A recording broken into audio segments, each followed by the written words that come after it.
Hey guys, what's up? So in this quick video I'm going to show you how you can get this inverted filter on Instagram. So this is the filter.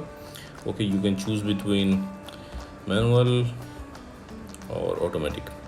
Okay, so to get this effect on Instagram, visit the creator profile.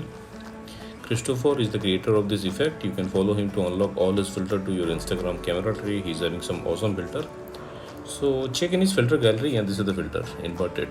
Tap on it and you will see this preview. From here you can save it to your Instagram camera tray and you can tap on try to try the filter.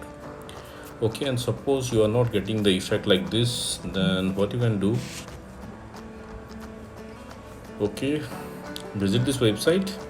Link to this website I'll give you in the description box below. So here in this website you will see the link to the filter. Just tap on the link and open it with Instagram. Okay, and likewise also you can get this effect on Instagram. So that's it guys, thanks for watching the video. See you in the next video.